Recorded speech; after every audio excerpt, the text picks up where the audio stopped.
Muy buenos días, amigos televidentes, bienvenidos a Pulso Político, aquí en TC Televisión. Estamos transmitiendo en vivo y en directo este programa domingo 6 de febrero. El día de hoy tendremos como primer invitado al economista Carlos Marx Carrasco para debatir, analizar sobre aquella consulta que hace el presidente de la República, previa a la calificación, por cierto, de la Corte Constitucional, en lo que tiene que ver con el enriquecimiento privado indebido. Estos primeros 30 minutos estaremos con él y los siguientes 30 minutos estaremos con el economista Ramiro González, director nacional del Seguro Social, para hablar también sobre si la no afiliación al Seguro Social constituiría un delito. Pregunta también que se plantea en la propuesta del Ejecutivo y que tiene que calificar la Corte Constitucional. Para este programa quisimos tener también la participación de representantes del sector empresarial. Invitamos en su momento al señor doctor Eduardo Peña Hurtado y al señor Blasco Peña Herrera Solá para que participen en este programa. Lamentablemente el primero, el día viernes a última hora, se excusó, por lo cual, siendo este programa en vivo, nos dio poco tiempo de reacción para poder tener otra persona y el señor Blasco Peña Herrera Solá está fuera del país. En todo caso, más adelante seguiremos debatiendo con los distintos representantes de los sectores para poder establecer un verdadero debate nacional sobre la conveniencia o no conveniencia de estas consultas que quiere hacer el Ejecutivo al pueblo ecuatoriano. Le doy la bienvenida entonces al economista Carlos Marx Carrasco, director general del Servicio de Rentas Interno, y antes de pasar a ver un reportaje que nos ha preparado Carlos Andrés Núñez, quiero indicarles, amigos televidentes, que cualquier inquietud que ustedes tengan nos las pueden hacer llegar a través del Twitter @PulsoPolíticoTC. Repito, @PulsoPolíticoTC. Recuerden, estamos transmitiendo en vivo y en directo. Vamos entonces a ver el reportaje que nos ha preparado Carlos Andrés Núñez. En los últimos años en nuestro país, varios casos de enriquecimiento ilícito han sonado como los más escandalosos, principalmente en el sector público. Pero muchos de ellos han quedado en la impunidad, pese a que actualmente la ley sanciona con la privación de la libertad a quienes, siendo servidores públicos, incrementen injustificadamente su patrimonio. Sin embargo, también se han reportado casos de enriquecimiento ilícito en el sector privado.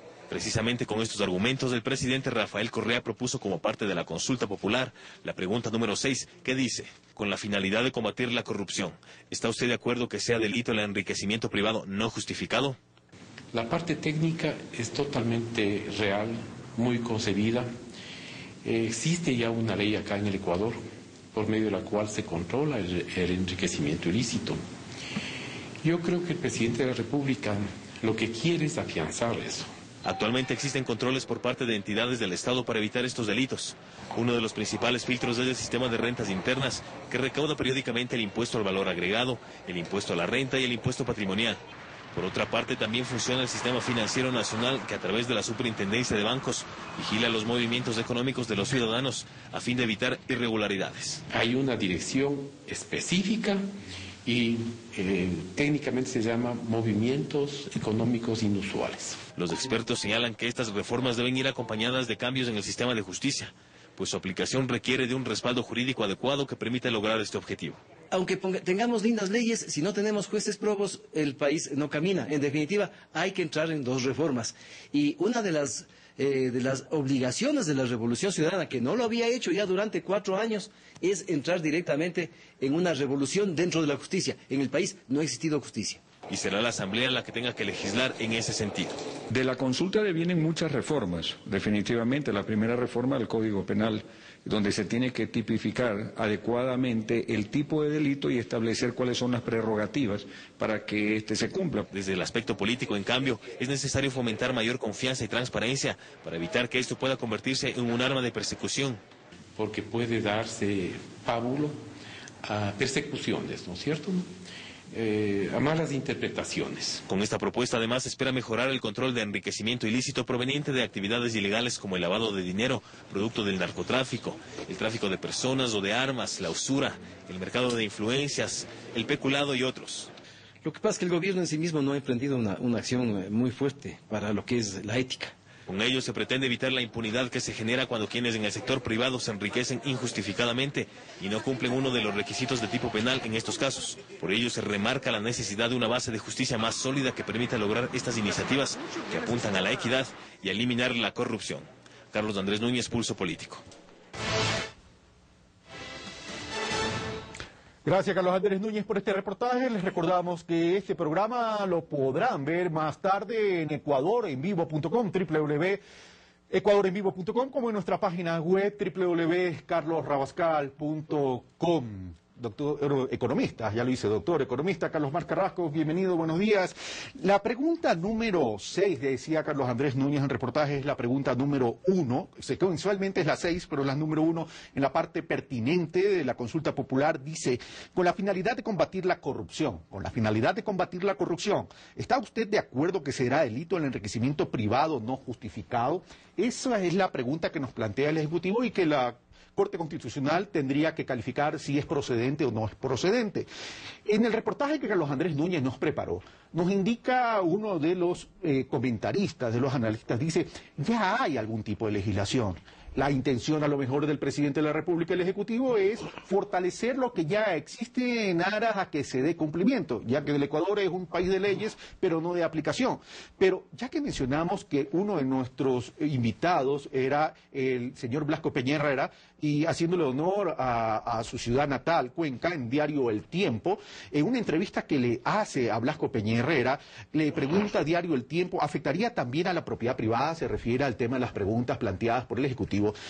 El doctor Blasco Peña Herrera Solá menciona o responde, la amenaza es verdaderamente perniciosa, que se convierta en delito el enriquecimiento privado indebido, porque ¿quién es el que debe calificar eso? ¿Cómo es posible establecer una penalidad subjetiva como esa? Esas inquietudes de Blasco Peña Herrera Solá se las planteó entonces el día de hoy en Pulso Político al economista Carlos Mar Carrasco, director general del Servicio de Rentas Internas. Buenos días, muchas gracias por la cordial invitación. Yo vengo sosteniendo que una de las mayores preocupaciones que tienen determinados sectores, particularmente sectores oligárquicos y que se han enriquecido injustificadamente a través de varios mecanismos, entre los que están aquellos que se señaló en el reportaje, pero yo agregaría ahí una fuerte fuente de evasión, de enriquecimiento injustificado o ilícito, la evasión tributaria. Creo que impúdicamente no se quiere que se destapen fortunas históricamente mal habidas y que se han acumulado ahí a vista y paciencia de una justicia que no ha actuado. Lo que es más, yo saludo la franqueza del señor Peña Herrera, que ha tenido de verdad la valentía de decir, esta es nuestra preocupación. Yo digo, quien nada debe, nada teme. Si es que se tiene un patrimonio X de $1.000 o de $1.000 millones, debe ese patrimonio estar correctamente justificado, sustentado, legalmente sustentado. ¿Cuáles son las fuentes patrimoniales?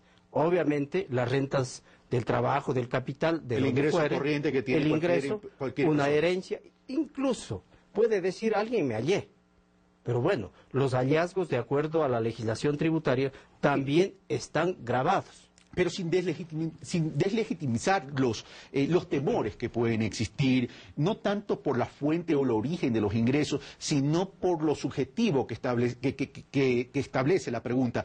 En Colombia hay una experiencia ya con el enriquecimiento ilícito, se amplió a lo público y a lo privado, pero el tema ahí es ¿quién establece esa presunción de enriquecimiento privado indebido? ¿A quién le corresponde probar? Porque aquí lo que se está hablando o la preocupación de mucha gente dice, la Constitución establece la inocencia hasta que se pruebe lo contrario, pero daría la impresión que esta pregunta está orientada a que el que se presume inocente es que debe probar su inocencia, es decir, la carga de la prueba se la traslada al denunciado.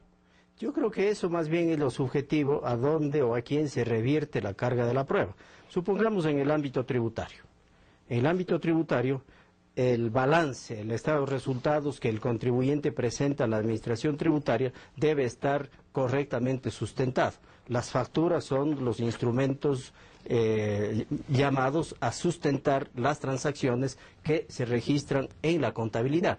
Y si es que no tiene la factura correspondiente de determinada transacción, la carga de la prueba sobre quién se ha revertido. Mire, este gobierno ha venido trabajando en la materia desde que la función de Verónica Sion en el pasado y de Paulo Rodríguez, nosotros como SRI veníamos trabajando conjuntamente en...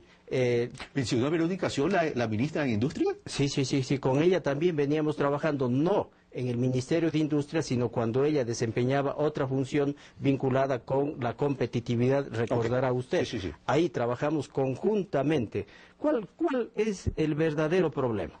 E incluso yo estoy estamos trabajando en la necesidad de que cuando se desarrollen las leyes complementarias para sustentar la reforma constitucional que se derive de la consulta popular, es evidente que el enriquecimiento ilícito no solamente está del lado del funcionario público, generalmente conjuntamente con el funcionario público está en el sector privado otro. Pero ya para eso, economista, ya existe el peculado y el cohecho. Bueno, es cierto que el peculado o el cohecho arrastran desde el funcionario público hacia el funcionario o hacia una persona en el sector privado. Es decir, establezcamos el origen. Supongamos que el enriquecimiento se debe al tema del narcotráfico. Ahí hay un acto que transgrede la ley. La transgresión de la ley, para focalizarlo, es haber participado en el narcotráfico. La sanción es a la persona que desarrolla ese tipo de actividad, pero el producto que se genera a través de esa actividad, es decir, los dineros, ¿es otro delito o no es otro delito? El narcotráfico es delito. Como resultado del ejercicio de esta ilícita actividad, viene un ilícito enriquecimiento. ¿No es verdad? Pero entonces estamos hablando que ese enriquecimiento indebido, producto del narcotráfico, estamos hablando de un delito autónomo.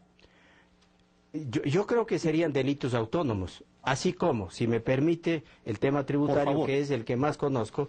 ¿Cuál es el mecanismo o uno de los mecanismos habituales para evadir los impuestos? El uso de empresas instrumentales, esto es, facturas de las llamadas empresas fantasmas. Recuerde que nos está viendo gente que no necesariamente es abogada ni técnico en términos tributarios. Empresas instrumentales, cuidado, no suena a una orquesta con violín y saxofón. Sí, el uso de empresas fantasmas, de empresas que se inventan solamente para supuestamente realizar una transacción que no existe. Es para darle forma a un hecho económico inexistente. En otras palabras, empresas que se prestan para que alguien evada impuestos. Porque en el país existen fábricas de empresas de papel.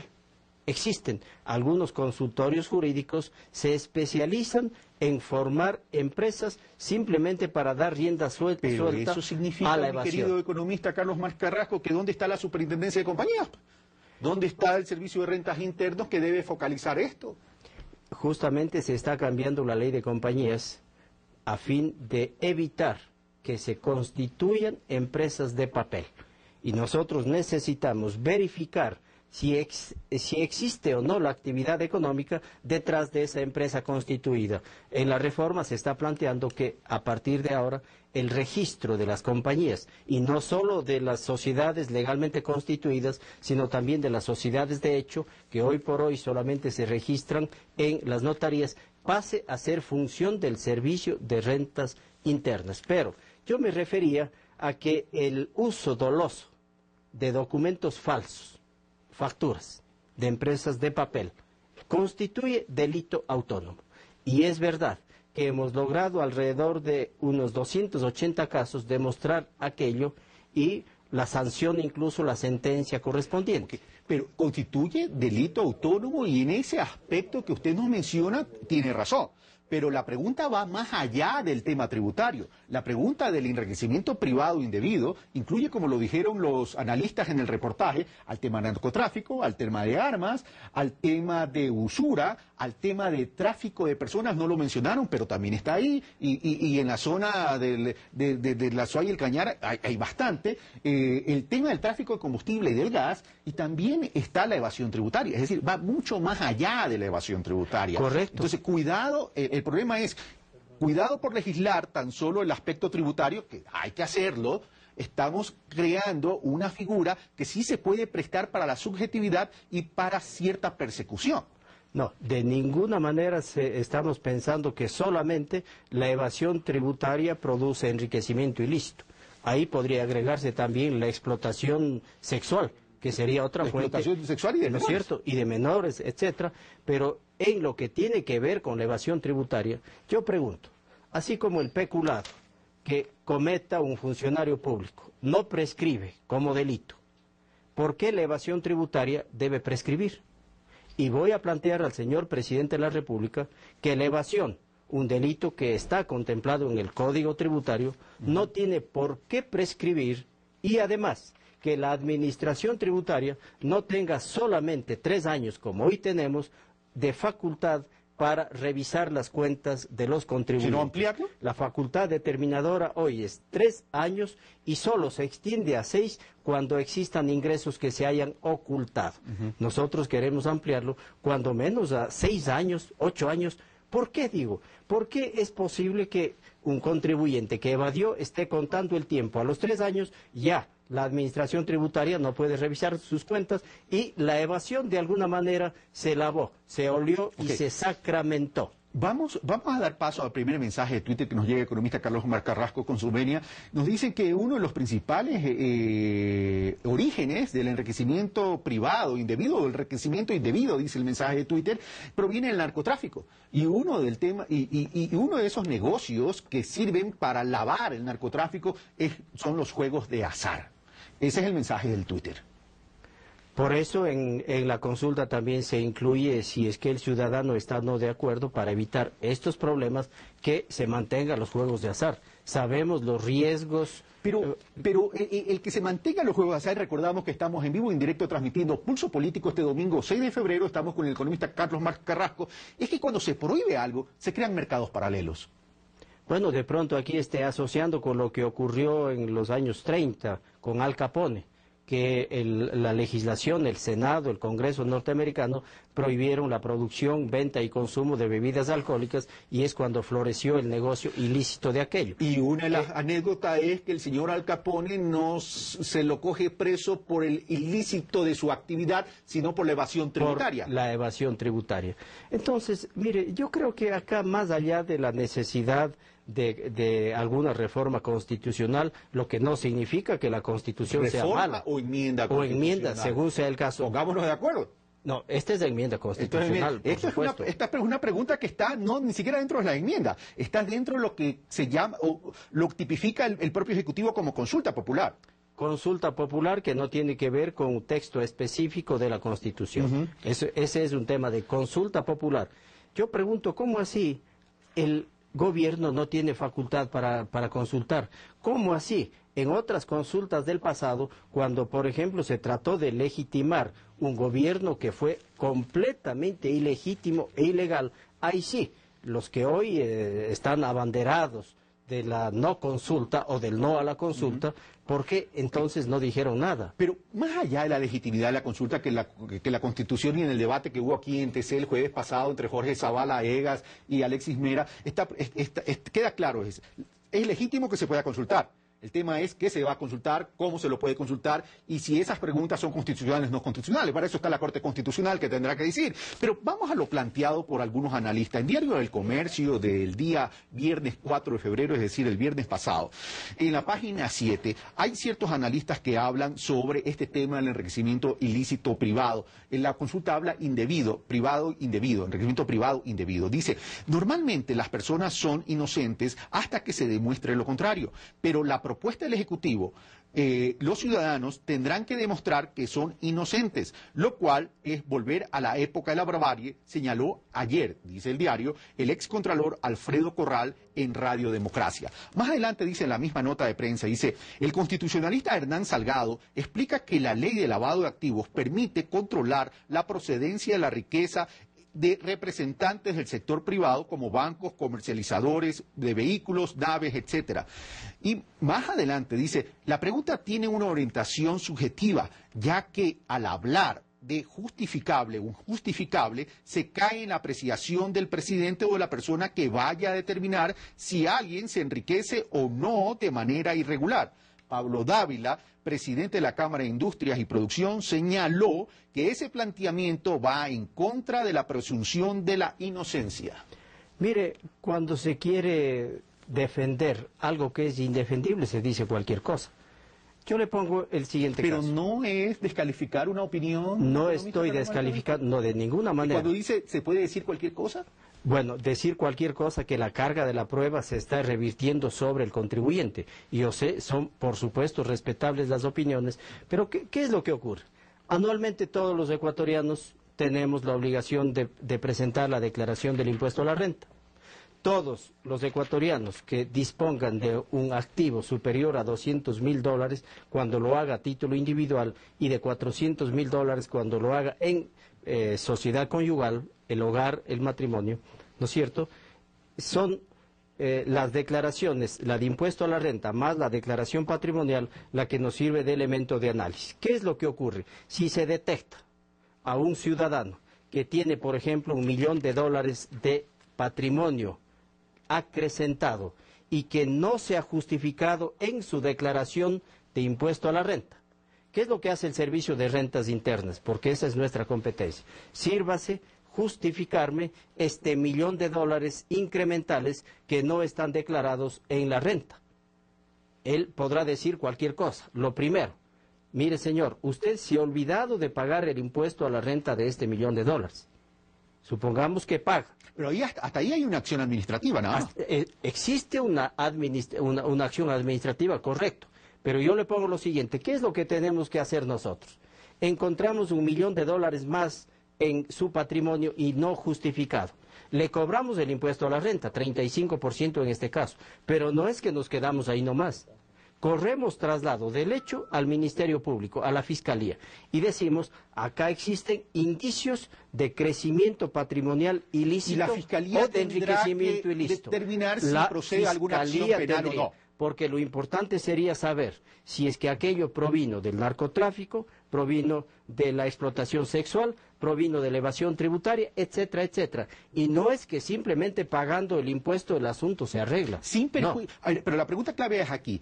Supongamos que esa persona que ha tenido un incremento patrimonial y que no para el Servicio de Renta Internos no ha sido justificado, debidamente justificado, porque hay una acción administrativa, el sujeto en cuestión no le responde al Servicio de Renta Interna, ustedes trasladan eso a la Fiscalía inicia el juicio correspondiente, la indagación correspondiente. Indagación y luego dictará la instrucción fiscal. Pero vamos al tema del origen. El tema del origen puede haber sido un acto ilícito, pero aquí estamos considerando este delito de enriquecimiento indebido como algo autónomo al ilícito que es esa actividad. Pero, perdone, si es que obtiene, por ejemplo, del narcotráfico, el señor no va a decir, sabe que yo trafiqué droga y de eso obtuve esto, no va a decirlo. Entonces, la autonomía eso le corresponde cobrar a quién. Le corresponde probar al fiscal. Al fiscal, no es verdad. La indagación le corresponde a la Fiscalía. Pide la instrucción fiscal y serán los jueces competentes los que juzguen y sancionen el tema. Me quedan 4 minutos, economista Carlos Mar Carrasco, agradeciéndole que esté este domingo en vivo. Sé que usted ha venido de Cuenca específicamente el día domingo para este programa, por lo general viene los días lunes. Pero los domingos. Usted viene por... Bueno, entonces entonces ha venido más temprano nomás. El tema de la declaración patrimonial. El tema de la aclaración patrimonial es evidente que estaba orientado, porque el régimen no da el paso A sin el B y sin el Z. La declaración patrimonial entonces estaba orientado a determinar estos enriquecimientos privados indebidos. Por supuesto que sí. Recuerde usted que hubo un grupo de ilustres guayaquileños que hicieron todo lo jurídicamente pertinente tratando de bajarse la declaración patrimonial. ¿Y qué dijeron? Que están vulnerando la intimidad económica privada. Eso se dijo. Ahora que se está planteando una consulta para lograr que la ciudadanía diga, sí, este es un delito, el enriquecimiento ilícito privado, obvio, son los mismos sectores los que ahora están planteando este tema que es inconstitucional, que la consulta no corresponde. En su momento dijeron un atentado a la intimidad privada. Es decir, que esta pregunta número 1 de la consulta popular del enriquecimiento privado indebido trata de fortalecer lo que ya ustedes hicieron con la declaración patrimonial.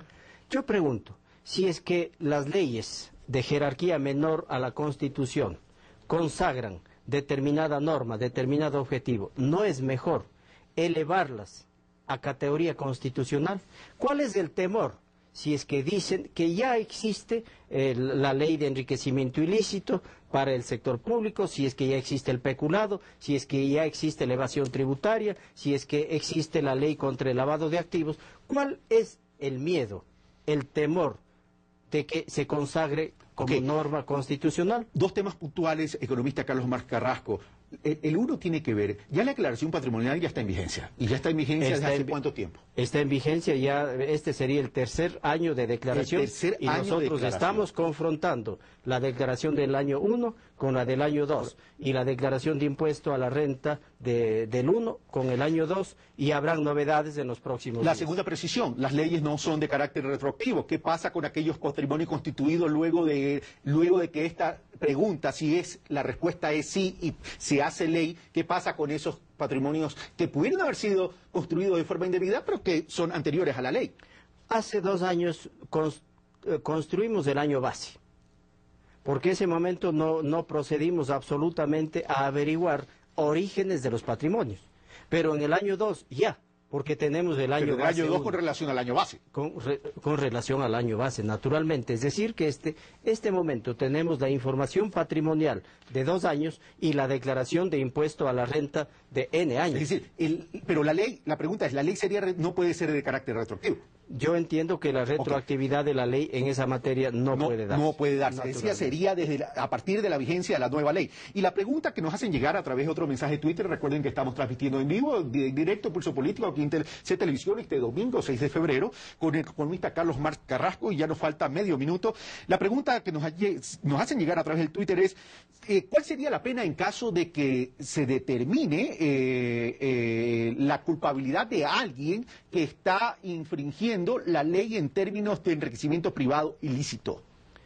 ¿Cuál es la propuesta? Sí, actualmente el Código Penal habla de 1 a 5 años para el funcionario público que se haya enriquecido ilícitamente, y habla también de la restitución del duplo del monto del enriquecimiento ilícito. Yo creo que habría que extender la misma pena también para el sector privado, pero con una insistencia: la evasión tributaria, el peculado o público o privado, el enriquecimiento o público o privado de manera ilícita no deberían prescribir.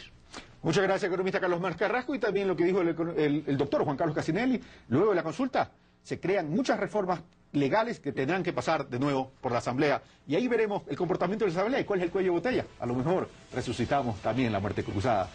Vamos a irnos a una pausa y regresamos con más de Pulso Político en este domingo 6 de febrero, transmitiendo en vivo e en directo, ya con la presencia del economista Ramiro González, director general del Instituto Ecuatoriano del Seguro Social. Volvemos de inmediato.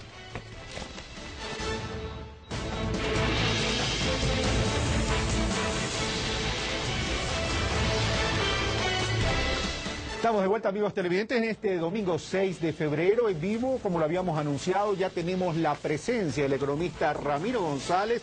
Yo había dicho director general, es presidente del Consejo Directivo del Instituto Ecuatoriano de Seguridad Social. Dije esto de adrede para ver si Ramiro González, quien ya estaba en los estudios, nos estaba poniendo atención.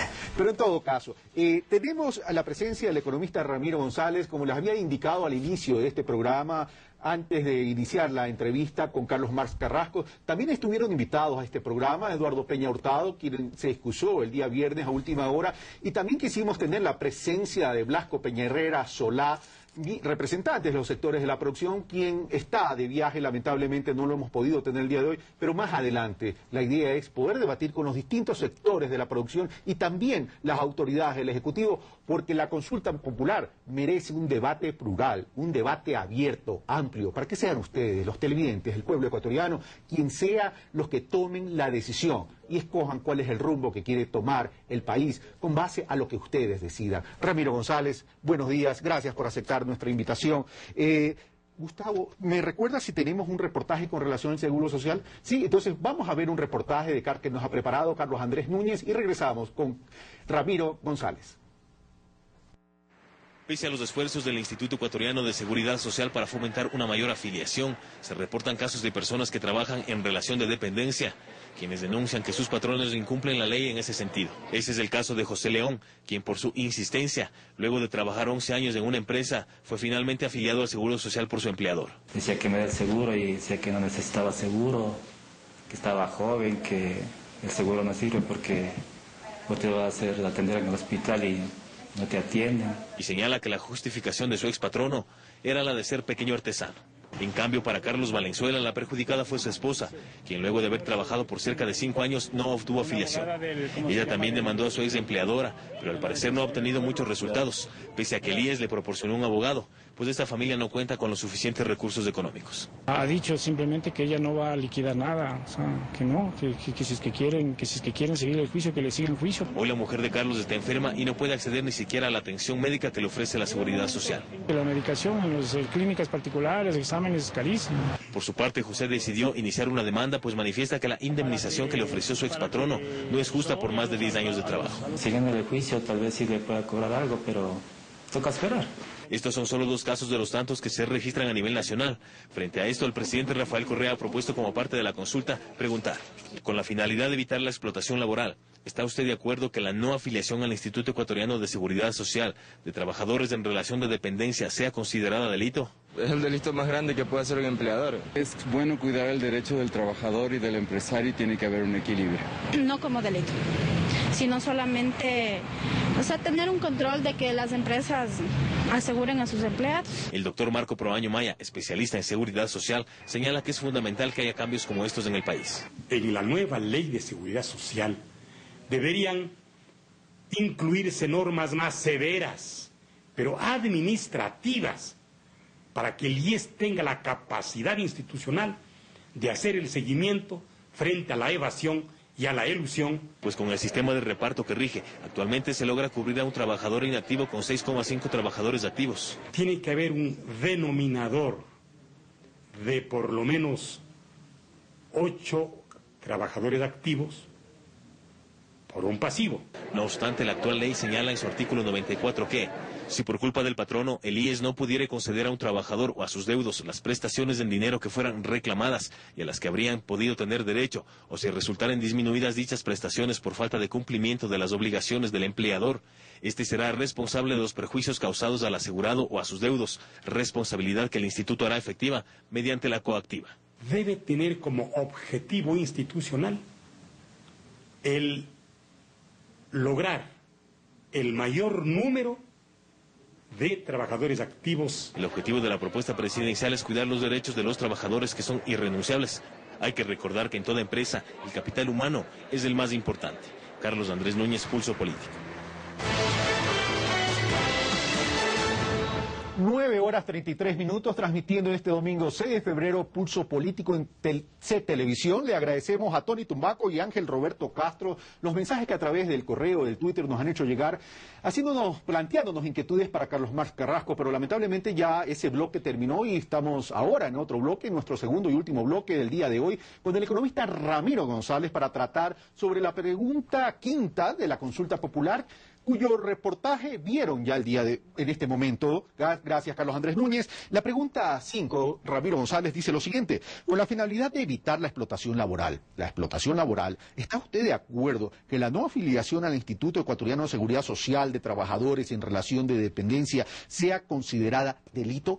¿Por qué considerar delito algo así si ya está tipificada la transgresión? Ramiro González, buenos días. Buenos días, Carlos. Un saludo cordial a los amigos televidentes. Mire, yo creo que el gobierno, luego de haber agotado todas las posibilidades de concientización al sector empleador, ha tomado este camino. Yo debo recordarle al país que cuando nosotros llegamos a la Seguridad Social, se implementó una reforma legal en el Congreso Nacional para tratar de que los patronos se pongan al día con la mola patronal. Incluso les eliminamos el 4% de la multa. Les ampliamos plazos a 5 años para que puedan ellos cumplir con sus obligaciones patronales, porque la idea del IES no es hacernos de las empresas. La idea del IES es que cumplan con sus obligaciones. Pero debo decir ciertamente que ha habido empresas que nos han entregado las llaves de las empresas por la mora patronal, porque se les ha hecho tan grande, porque tienen que no pagar, pueden cumplir. que no lo pueden cumplir, porque hay que recordarle al empleador que este es un derecho irrenunciable en el tiempo. Pero Ramiro González, esto es un derecho irrenunciable en el tiempo de los trabajadores. Aquí no se discute el derecho de los trabajadores. Se discute el cumplimiento de los patronos. Exacto. Correcto. Y cuando ustedes llegan al gobierno y dicen, vamos a eliminar la multa para que los patrones se puedan poner al día y de esta manera no perjudiquen a los trabajadores. Pero, por ejemplo, hoy existe el Banco del Seguro Social, llamado el Banco del Afiliado. Aquí en el estudio hay algunas personas que me han dicho, plantéele esta inquietud. Se la planteé a Efraín Viera en su momento, pero esto es más una inquietud para usted, que es el presidente del Consejo Directivo. Hay trabajadores que están en la central de riesgo y que eso les frena el desarrollo de sus vidas. Pero, sin embargo, no pueden acudir al Banco del Afiliado donde están yendo sus aportes. ¿Por qué no plantear una consolidación de la deuda a través del Banco del Seguro Social que se les cuenta a través de sus empresas y poner en regla sus vidas? Sí, eso estamos haciendo. Eso estamos haciendo poco a poco en el Banco de la Seguridad Social, porque realmente ahí no es un problema del afiliado, ¿no es cierto? Sino que a veces, mejor dicho, siendo las aportaciones del afiliado no puede tener acceso producto de esta disposición legal. Pero sí, nosotros incluso estamos, por ejemplo, yendo ya a la cuestión de la compra de la hipoteca en otras instituciones, por ejemplo. Le estamos haciendo. Poco a poco lo vamos haciendo. Hecha esa aclaración, volvamos al tema Pepo de la pregunta. Este tema es defender los derechos de los trabajadores para evitar la explotación laboral, pero supongo yo también para crear incrementar el universo de asegurados y disminuir el déficit actuarial. Claro, por supuesto, Carlos. Yo quiero un poco que me permitas ver qué dice la Constitución, porque a veces los ecuatorianos pensamos que la seguridad social es sinónimo de salud y nada más. Y la seguridad social la seguridad social es tan grande que la parte de salud es una cosa muy pequeña dentro del aseguramiento. Mira lo que dice la Constitución. No por pequeña, no menos importante. No menos importante, por supuesto. Veamos qué dice la Constitución. El artículo 369 de la Constitución dice: el seguro general obligatorio cubrirá las contingencias de enfermedad, maternidad, paternidad, riesgos del trabajo, cesantía, desempleo, vejez, invalidez, discapacidad, muerte y aquellas que define la ley. Es decir que con este 20.5% que pagamos, tanto empleadores como trabajadores, está cubriéndose todo esto. Entonces, eso tiene que estar consciente el trabajador también para que demande al empleador su deber de estar afiliado a la Seguridad Social. Entonces, mire usted, si un trabajador sufre un accidente en el trabajo, nosotros le damos una jubilación, si es que es incapacidad definitiva o parcial, etcétera, dependiendo de eso se le da. Si es que va a ser padre, le pagamos el tiempo que la ley le da de vacaciones. Si queda cesante, le damos la parte de la cesantía. Entonces, son múltiples cosas aparte de la salud, pero sobre todo el fundamental, que esta sociedad debe concientizarse, es aquella de las personas adultas mayores. Este momento hay un nivel de pobreza en los niveles pasados de los 65 años tremenda en el país, producto de que quedan desvalidos las personas que ya dejan de trabajar o que trabajaron alguna vez. Una pregunta que nos está llegando a través del Twitter es: ¿por qué no se sanciona de forma severa a aquellas empresas, organizaciones que no pagan o que están en mora con los aportes? Bueno, nosotros lo hacemos diariamente. Tenemos cerca de 70.000 juicios coactivos este momento en el país. Lo estamos haciendo. Tenemos todo un grupo de profesionales que contratamos estudios jurídicos aparte para hacer este seguimiento. Pero, Carlos, ¿se da cuenta usted la cantidad de recursos que el IES tiene que hacer para recaudar esos valores que por ley deberían estar depositados? Pero no solamente en el aspecto privado, también en el aspecto público. Recordemos que el gobierno estuvo atrasado, con el 40% de los aportes hace mucho tiempo. Recién pagó el primer dividendo de 96 millones. El tema es, ¿por qué no se mide con la misma vara al privado y al público? Son cosas distintas. ¿Por qué son cosas distintas? Porque la ley está hablando de la aportación a la seguridad social de los afiliados, de los trabajadores. Y en eso debo decir, ningún gobierno, en ningún tiempo ha quedado mal con la seguridad. ¿Y este 40%? Este 40% ¿en qué consiste entonces? Es un subsidio a las pensiones jubilares, porque acuérdese usted que con la dolarización se minimizaron tanto estas pensiones, ¿no es cierto?, que eran pensiones de 2, de 4, de 6 dólares. Entonces el instituto tuvo que hacer un esfuerzo muy grande para nivelar estas pensiones y ahora tenemos pensiones decentes en el Ecuador, la más alta de la región andina en promedio. Y eso nos da mucha satisfacción, pero el Estado tuvo que hacerse cargo de este 40%. Entonces, esa es la clave. Es otra realidad. Es otra cosa. la afiliación, el Estado no está en mora con el Instituto Ecuatoriano de Seguridad Sigamos con el tema. En el diario El Hoy, el 5 de febrero del 2011, publica lo siguiente, y me voy a remitir al texto, dice, ya es una infracción. ¿Por qué incluir la pregunta en la consulta entonces? Y más adelante dice, sin embargo, si el sentido de la pregunta es garantizar el cumplimiento efectivo de los derechos de los trabajadores, ¿qué explicación pueden dar los funcionarios del Seguro Social del IES frente a la inobservancia de estas garantías que sufren los trabajadores afiliados al Seguro Social a tiempo parcial? Bueno, ¿cuál es la respuesta que remite usted? La respuesta es que toda la normativa que está en este momento, tanto en la Ley de la Seguridad Social como en la Constitución, es para aquellos que ya están trabajando y que le están incumpliendo, pero no aquellos que no los han afiliado. Por eso es nuestro esfuerzo. Mire, el Ecuador es el país con la más baja tasa de aseguramiento en la región. Colombia tiene 55%, nosotros tenemos 30%. Chile tiene el 65%, Uruguay tiene el 95%. ¿Y a qué se debe? Se debe a que aquí se pensaba que la aportación a la Seguridad Social era otro impuesto más porque no se daban los servicios. Bueno, que los servicios no eran buenos. Pero ahora hemos hecho un esfuerzo tremendo por dar el servicio. Mire usted, ahora 40.000 familias se han beneficiado con 850 millones de los créditos hipotecarios, más de 1 millón de operaciones de créditos quirografarios. En 24 horas es el producto más eficiente del sistema financiero ecuatoriano. Son 9:41 de la mañana. Permítame continuar con la pregunta anterior del tema de que sufren los trabajadores afiliados al Seguro Social a tiempo parcial.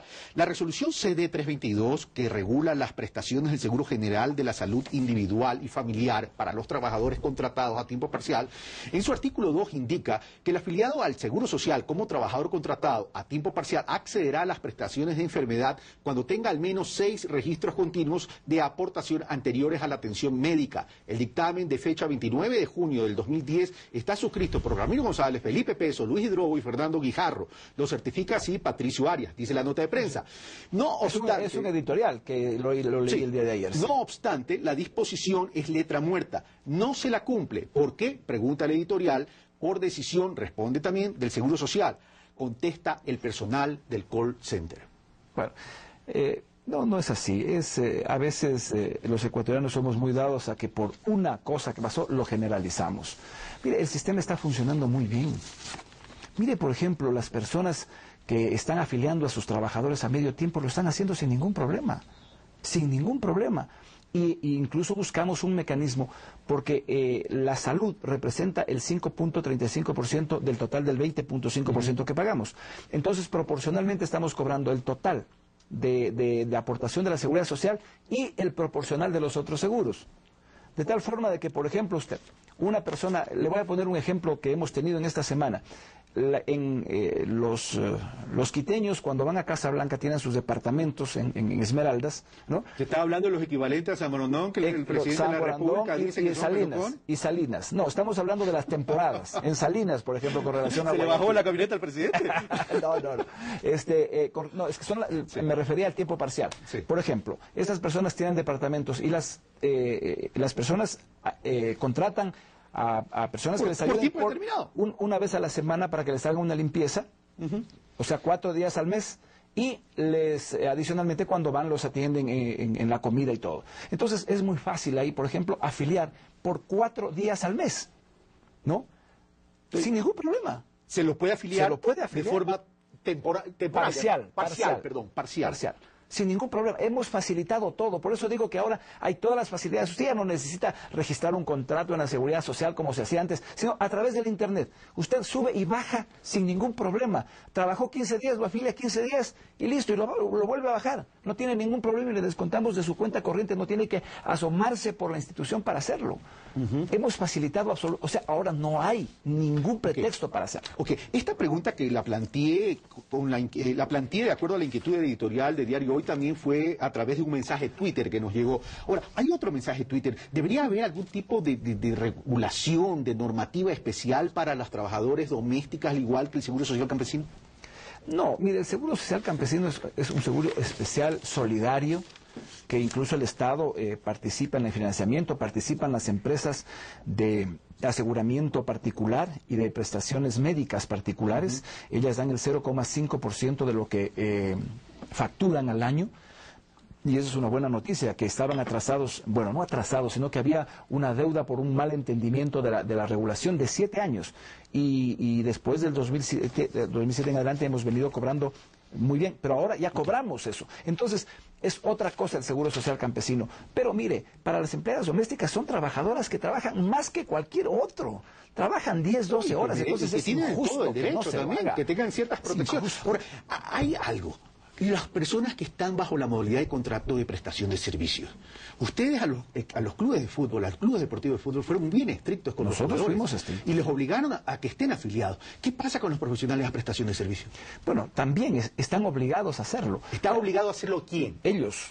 ¿Quiénes ellos? Los que están prestando el servicio. ¿A título personal o quién los contrata? No, a título personal. ¿Ya? A título personal. Mire, nosotros hemos, por ejemplo, al Club Barcelona, tenía un problema muy serio y con el ingeniero Maruri hicimos un convenio de pago y fueron $600,000 que estaban atrasados. Entonces, hemos dado todas las facilidades para que se pongan al día. Y qué bueno que hay instituciones que se pongan al día en esa Sí, forma. pero ¿quién se atrasa? A ver, usted me está planteando el acuerdo que llegó con el Barcelona Sporting Club, pero aquí, ¿quién debe de retenerle al profesional y hacer el aporte al Seguro Social al profesional en prestación de servicio? Eso te digo, no hay la obligación en ese momento de la empresa que lo haga, sino no existe una norma legal, no hay una sino norma que es legal. voluntaria del profesional. Y entonces, ¿por qué al Barcelona tiene problemas si es voluntario? Porque ellos tienen relación de dependencia. Ellos tienen tiempo, en cambio los otros son contratados parcialmente por una cosa objetiva. Ahora, vamos a lo siguiente.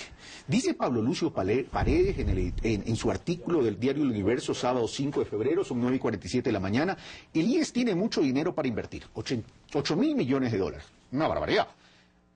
Y no estoy criticando que sea barbaridad, eso significa que la gente está afiliándose y la gente está aportando, más bien debería seguir creciendo. Porque aún hay mucha gente activa que aporta y pocos jubilados que cobran, dice Pablo Lucio Paredes. Pero con el tiempo, inevitablemente, esto va cambiando. Habrá menos trabajadores. El censo lo confirma, la población solo está creciendo al 1.5% anual, mientras que los jubilados van aumentando alrededor del ritmo de crecimiento de la población de 30 años atrás, es decir, 3% anual. Por eso, si proyectamos a futuro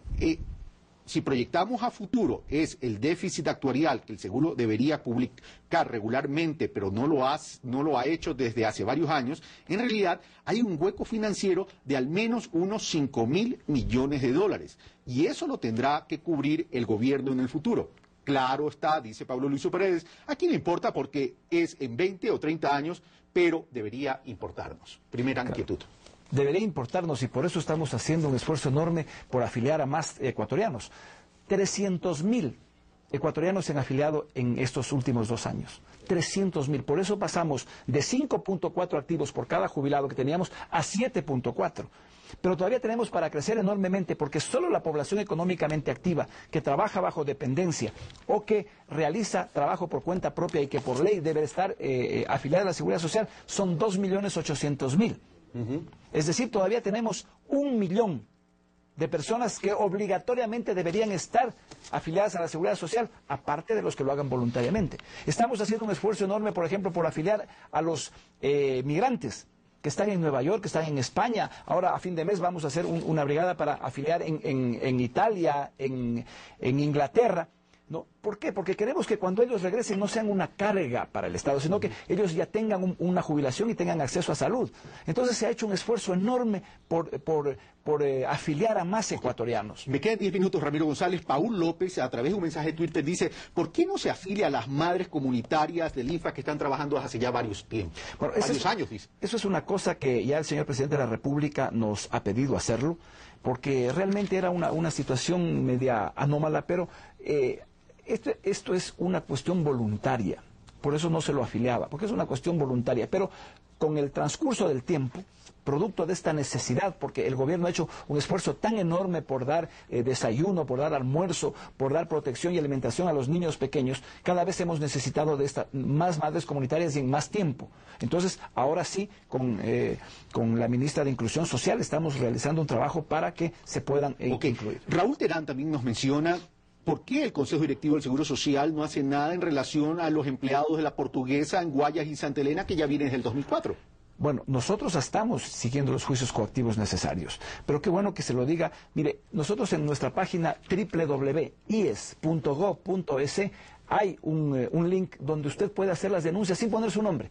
Simplemente poner a la empresa que está incumpliendo eso, y nosotros hacemos una inspección que afortunadamente hicimos un convenio justamente con Carlos Marx, quien presenta en su declaración de impuesto a la renta, por ejemplo, que tiene $1 millón en sueldos, debería tener en la Seguridad Social $205,000 aportados. ¿No es cierto? Entonces, cuando hay eso, el SRI nos alerta. Y lo mismo con el Ministerio de Relaciones Laborales, es decir, le hemos cercado a los incumplimientos, y también con el INCOP.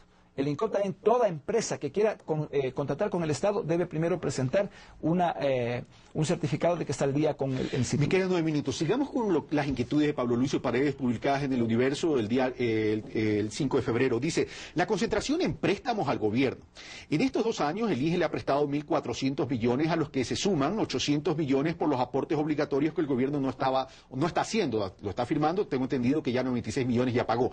No, obligatorios, entre paréntesis, pero que el gobierno, contrariamente a los ciudadanos, no puede no cumplir, dice Pablo Lucio Paredes.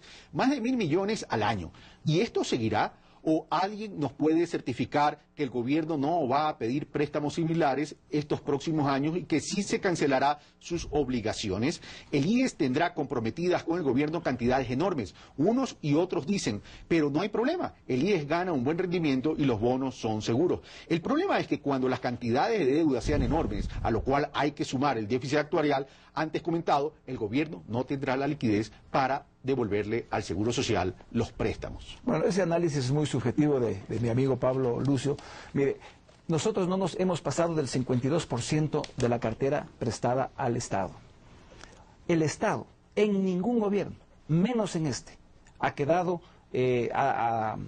mal con la Seguridad Social en lo que es el pago de la deuda. Y Pablo Lucio lo sabe. Ningún gobierno, ni siquiera cuando tuvimos el problema de la dolarización. Ahora, dígame usted, los gobiernos anteriores, incluso en los que Pablo Lucio Paredes fue ministro de Estado, ¿no es cierto?, tenían endeudamientos de cerca del 45%. Tenían un porcentaje del servicio de la deuda en el presupuesto del 50%. Ahora tenemos un gobierno que tiene un endeudamiento con relación al PIB del 18% y su participación en el presupuesto también es baja. ¿Por qué no le vamos a prestar a un gobierno a un Estado que es más sólido que los anteriores? Ok, Francisco Vela nos pregunta lo siguiente: ¿cómo poder afiliar a las personas que no quieren perder el bono? Bueno, todas las personas que tengan un salario básico y que tengan acceso al bono lo pueden hacer sin perder aquel bono. Eso es una resolución del presidente de la República y saben en el MIES que eso debe ser así. Todas aquellas personas que se afilen solo por el salario básico y que tengan acceso al bono no perderán ese bono. Ok, y Juan Diego, si Gustavo me recuerdas el apellido, no lo apunté. Juan Diego Sarmiento nos pregunta si es suficiente con abogados que prestan sus servicios profesionales, ¿es suficiente con las facturas que ellos puedan aportar al Seguro Social? Por supuesto, tienen que hacerlo, y obviamente con el cruce que hacemos con el SRI vemos cuánto ganó la persona que quiere afiliarse y vemos si no está haciendo un proceso de elusión con la Seguridad Social, porque eso es muy grave, ¿no es cierto? Claro. Muchos gerentes en este país ganan $30,000, $40,000 y se afilian por $5,000. Entonces, este es un sistema solidario. Ellos son personas privilegiadas de este sistema que tienen una remuneración que ya se la quisieran en Estados Unidos, en Europa, en cualquier parte. Entonces tienen que ser solidarios con los que menos ganan. Nos vamos a comprometer con usted, Ramiro González, a trasladarle la cantidad de preguntas que nos está llamando y que nos dice la producción, pero ya me quedan 6 minutos apenas. Me dice la persona que preguntaba o que planteó la inquietud sobre el tema de las personas a tipo parcial, si al final tienen derecho a las prestaciones, ¿sí o no? Sí, por supuesto. Que sí tienen prestaciones. Ahora, de aquí me acaban de pasar, contestaba esa inquietud, aquí me acaban de pasar un mensaje aquí del estudio, dice, los turnos para los médicos en el CAM, dice, llevo 3 meses tratando de conseguir una cita, pero lamentablemente imposible. Bueno, miren, lo bueno de esto es que al mejorar los servicios de salud, hay cada vez más clientes, digamos. Mire, Carlos, cuando nosotros llegamos a la Seguridad Social, habían 270.000 historias clínicas. Ahora hay 850.000 historias clínicas, es decir, hemos triplicado el servicio. Hemos hecho convenio con 237 clínicas privadas, desde las mejores clínicas del país hasta las medianas, que obviamente tienen un nivel de servicio bueno. Pero hemos dado todo ese salto. Hemos construido 27 centros de atención ambulatoria y hospitales en el país, pero todavía, como los afiliados somos 2 millones con los jubilados, entonces todavía hay un espacio para crecer. Pero eso es producto de lo que no se hizo antes absolutamente nada. 25 años de no haber invertido nada en la seguridad social, ahora lo estamos haciendo. Tengo dos preguntas adicionales. La una de Gabriela Venegas, que dice a través del Twitter, dice, ¿qué pasa con las aportaciones de 12 años que he realizado pero que no me he vuelto a afiliar? Bueno, puede afiliarse nuevamente. No se pierde eso. ¿Y si no se afilia? Los pierde. Si no se afilia, los pierde. Los pierde, pero puede ir a afiliarse. Se puede afiliar con el mínimo. Exactamente. Ya. Y la otra pregunta que nace aquí también del estudio dice, ¿por qué no se hace un préstamo a las personas que están... Bueno, esta pregunta ya la contestó. ¿Por qué no se hace un préstamo a las personas que están en la central de riesgo y así deberá a un solo deudor? Esto usted dijo que ya lo estaban revisando. Bueno, esa es una regulación de la Superintendencia de Bancos para todo el sistema financiero, no solo para nosotros. O sea, una persona que esté en la central de riesgos no puede tener acceso a un crédito en ningún banco. Entonces, es complicado aquello porque ¿quién cede primero? Nos dice la Superintendencia, ¿no es cierto? Si nosotros le damos a una persona que esté endeudada en otro banco, ¿no es cierto? No le estamos solucionando la vida. Ya para ir terminando, Ramiro González, mi abuelito decía, cuando se trataba de inversiones, primero seguridad y luego rentabilidad. Y esto lo digo y lo pregunto y se lo planteo es porque hay muchas voces que han criticado, no que el Seguro Social invierta en actividades que el Estado a través del gobierno central está desarrollando, tipo hidroeléctrica, etcétera, etcétera, pero sí han sido muy críticos a través de utilizar los fondos de reservas para poder financiar ciertos proyectos. No, totalmente legal el tema. Los fondos de reserva, la propia ley nos manda que podamos invertir hasta 3 años. Y hemos hecho una operación de 1 año. ¿Han hecho una operación de 1 año? ¿Significa que se repaga en 1 año? En 1 año se repaga. Pero no es que se titulariza la obligación mediante otras cosas, ¿no? No. En 1 año le vuelven a pagar. Entonces, ¿dónde está? Y le vuelven a prestar. Y es que nuestra obligación es aquella, Carlos. Nuestra obligación es no tener 1 centavo en el Banco Central. O sea, no tener dinero ocioso. No tener ocioso, pero antes, ¿qué era? Se tenía guardado 3.000 millones de dólares en el Banco Central y no se ponía. Para no tener competencia con la banca, digámoslo claramente. Ahora que nosotros hemos puesto 850 millones a servicio de los afiliados en los créditos hipotecarios y 750 millones en créditos quirografarios, ahora se dice, chuta, cuidado. ¿Y por qué no entrar a financiar también a sectores de la población vulnerable que no tienen acceso al sistema financiero nacional, pero sí a través de microcréditos o para que se creen microempresarios? Bueno, para eso hay otras instituciones. Nosotros somos una empresa de seguros y los fondos ahí sí tenemos que ser lo más solventes posible para dar esos créditos, ¿no es cierto? Pero yo lo que quiero decir, Carlos, ahora que se nos critica, ¿por qué? Tenemos la cartera crediticia más amplia en petróleo, en electricidad, en construcción, en quirografarios, en hipotecarios, en centrales termoeléctricas. Es decir, hemos diversificado tanto que los riesgos son mínimos. Se nos fue el tiempo, Ramiro González. Una última pregunta cuyo nombre no voy a decir por obvias razones. Me pregunta, que ya la contestó, es decir, las personas que por 2 días sí se pueden afiliar. Sí. Ok, Ramiro González, muchas gracias por haber estado en este domingo en vivo, en domingo 6 de febrero, hablando sobre la pregunta de la consulta popular y sobre el sistema de seguridad social. Queremos agradecer a todas las personas que tanto en el primer bloque como en este bloque han participado enviándonos sus mensajes a través del Twitter o del correo electrónico. Lamentablemente el tiempo en televisión es un tirano, no podemos dar paso a todo, pero sí nos comprometemos a hacerles llegar sus planteamientos, sus inquietudes a quienes son los actores, en este caso a Carlos Marx Carrasco y a Ramiro González. A ustedes un fuerte abrazo y gracias por su sintonía, la de siempre. Ramiro. Gracias.